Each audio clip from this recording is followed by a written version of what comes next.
j'espère que vous allez bien. On se retrouve aujourd'hui pour une vidéo que je ne fais pas systématiquement à chaque saison, mais j'avoue qu'en été ça me donne trop envie puisque je suis en vacances et que du coup j'ai trop envie de me faire une pile à lire qui me donne avec que des lectures qui me font super envie. Du coup je vous ai sélectionné, je me suis sélectionné 6 livres que j'ai envie de lire cet été. En réalité je suis plus proche d'un rythme de 6 livres par mois, mais j'en ai sélectionné 6 pour l'été entier puisque ça me laisse la place pour d'autres lectures qui arriveraient peut-être pendant l'été, des services de presse ou alors tout simplement d'autres lectures qui là dans ma bibliothèque ne me font pas forcément de l'œil et qui me feront plutôt envie cet été. Bref, donc c'est 6 livres que j'aimerais lire mais c'est amené à changer et que peut-être qu'en septembre quand je vous ferai un bilan, eh bien j'en aurai lu peut-être que 2 sur ces 6 là. Bref, ça peut changer. Je me suis sélectionné donc 5 livres en français et un petit livre en VO puisque comme vous le savez j'ai récemment commencé la lecture en VO et j'ai terminé mon premier assez récemment, donc j'en ai acheté un deuxième et c'est celui que je compte lire pendant cet été. Donc on va commencer tout de suite, il y a un petit peu de tout, il y a du jeunesse, de la fantasy, du fantastique, du contemporain, de la dystopie, du thriller, voilà, c'est un peu plus large que d'habitude, mais voilà, tous ces livres sont dans ma bibliothèque depuis un petit peu trop longtemps et il faut vraiment que je les lise, donc on va y aller tout de suite. Le premier livre que je compte lire cet été, c'est un tome de la saga de la guerre des clans, donc là c'est le tome 5, et donc c'est Sur le sentier de la guerre, écrit par Erin Hunter et publié chez Pocket Jeunesse Poche. J'ai lu le 3 et 4 il n'y a pas si longtemps que ça, et en fait j'ai enchaîné le 3 et le 4, si je m'étais écoutée j'aurais même enchaîné le 5, mais voilà, comme vous voyez, je pense que vous les voyez, ils sont derrière ici. Je n'en ai pas tant que ça en stock, donc j'essaye d'y aller pas trop vite, et en même temps la saga est tellement longue qu'il faut quand même avancer. Donc voilà, j'aimerais bien lire ce tome 5 et peut-être même que j'enchaînerai sur le tome 6, ça me fait pareil que la dernière fois dans cette saga. Donc voilà, le premier tome, on suit un chat domestique qui en fait va un jour s'aventurer un petit peu dans la forêt et va rencontrer des clans de chats sauvages et va faire partie de l'un des clans, et suite à ça il va devenir un chat sauvage et plein de péripéties, d'aventures. C'est des romans qui se lisent tout seuls, qui sont bourrés d'action, d'aventures, de complots. Voilà, c'est vraiment génial, c'est une saga que j'adore et si vous ne connaissez pas encore, je vous conseille de lire le premier tome pour vous faire une idée. Mais voilà, c'est le genre de livre qui typiquement, voilà, je veux un petit livre que je sais que je vais aimer, une valeur sûre, et bien je lis un tome de la guerre des clans, donc en été c'est parfait.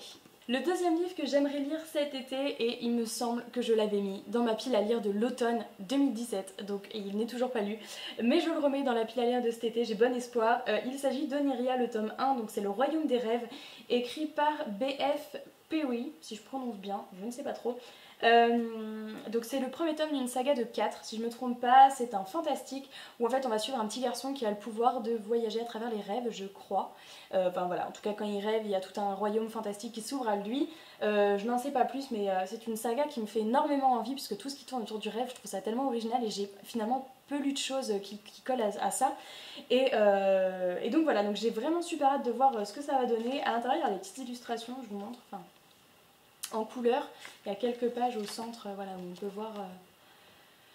où on peut voir un petit peu des photos. Alors je sais pas trop encore à quoi ça correspond, j'essaie de pas trop me spoiler, mais en tous les cas voilà, c'est un livre qui me fait beaucoup envie et du coup j'espère que je pourrai le lire cet été.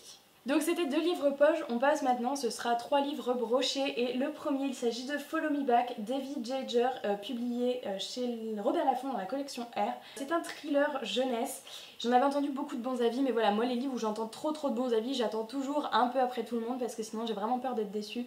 Mais là il me semble que l'été c'est la période idéale pour lire ça. Du coup voilà, on est dans un... Enfin il me semble que ça tourne autour de tout ce qui va être réseaux sociaux, d'une jeune fille qui est agoraphobe et qui est un petit peu obsédée par une personne des réseaux sociaux, je ne sais pas trop. Parce qu'en fait derrière il n'y a même pas de résumé, on n'a que des extraits de trucs sur Twitter. Donc on verra bien ce que ça donne, en tout cas il paraît que c'est ultra addictif et captivant, donc on verra, mais en tous les cas je suis curieuse de voir ce que ça donne. Le prochain livre c'est un contemporain et il s'agit d'Inséparable de Sarah Crossan, publié chez Rajo et qui a été traduit d'ailleurs par Clémentine Beauvais. Ce livre je l'ai acheté au Salon du Livre de Montreuil d'ailleurs, donc du coup il est dédicacé par Sarah Crossan mais aussi par Clémentine Beauvais qui était là. C'est une histoire dont j'ai beaucoup entendu parler, qui est apparemment très touchante puisqu'on va suivre dans ce livre 2 sœurs qui sont siamoises, donc elles ont le même corps jusqu'à la taille il me semble, et après elles doivent avoir chacune leur buste et leur tête je crois dans ce cas là. Et voilà, elles ont toujours eu cours à domicile, mais il me semble qu'à partir de maintenant elles vont rentrer au lycée ou au collège, je ne sais plus quel âge elles ont. Ah non, au lycée. Et donc bah forcément voilà, quand on est différent, c'est pas toujours très facile de s'intégrer. Donc voilà, c'est un livre qui tourne autour de toute cette dimension et qui m'intrigue énormément. Il a très bien été noté et d'autant plus que c'est assez original puisqu'il est écrit en vers. Donc vous voyez au niveau des pages c'est assez aéré et ça doit se lire très rapidement je pense.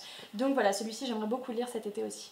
Le prochain livre que j'aimerais lire, et celui-ci j'ai trop hâte, il s'agit de Destiny, le tome 2, écrit par Cécilia Ahern et publié chez Hachette. Oui, c'est ça. Il m'avait été offert par Justine de Books Anatomy, donc je vous mets le lien de son blog dans la barre d'infos. D'ailleurs Justine, j'ai encore ton petit post-it 4 mois après. Et voilà, on avait eu un gros coup de cœur pour le tome 1 et j'ai trop hâte de lire ce tome 2, d'autant qu'il me semble que c'est un diptyque, donc ça devrait être la suite et la fin. Je crois pas qu'il y aura un troisième tome à cette saga, donc c'est encore mieux, ça me permettrait de finir une saga. Donc dans cette histoire, on va suivre... attendez, je me souviens plus de son prénom parce que j'avoue que je l'ai eu l'année dernière, Célestine, qui vit dans une société où on est censé être tous parfaits. Et donc à la moindre erreur, on est marqué du sceau un petit peu, donc un truc au fer brûlé, là où on vous chauffe la peau, et on vous met le i de l'imperfection. Donc voilà, ça dépend de ce que vous avez fait comme connerie. Je crois que si vous avez volé, ben, on vous met le i de l'imperfection dans la main.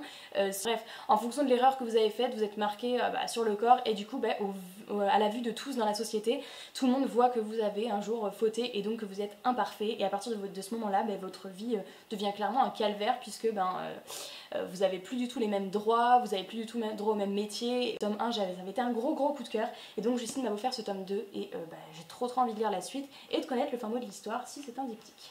Et enfin le dernier livre que j'aimerais lire cet été, il s'agit du VO et donc j'ai choisi A Boy Called Bat qui a été écrit par Elana K. Arnold et donc apparemment illustré par Charles Santoso.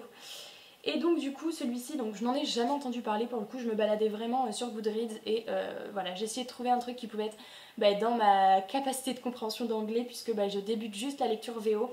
Et voilà, j'ai trouvé celui-ci, c'est un petit garçon, sa maman je crois qu'elle est vétérinaire et elle a trouvé un bébé moufette et elle va le ramener à son petit garçon et voilà, du coup j'imagine qu'il va y avoir une histoire d'amitié assez chou entre le petit garçon et cet animal et voilà, il y a des petites illustrations, enfin voilà, le livre est illustré au fur et à mesure de la lecture. C'est un livre très rapide à lire puisqu'il fait même pas 200 pages et du coup il a l'air assez simple de compréhension. Enfin je pense que pour moi c'est vraiment ce qu'il faut encore, je pense en lire encore quelques-uns dans ce format là avant de me lancer vers des trucs un peu plus young adulte parce que voilà. Donc je pense que ce sera lu très rapidement. Regardez, moi elle est trop mignonne. Le bébé moufette qui boit au biberon.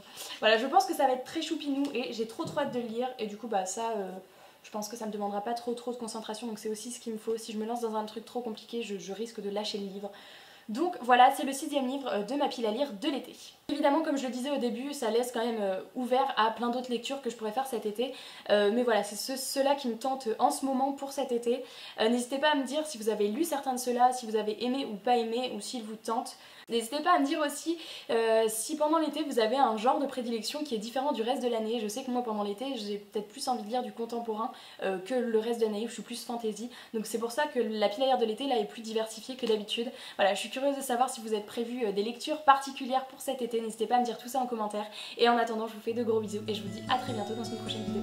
Ciao!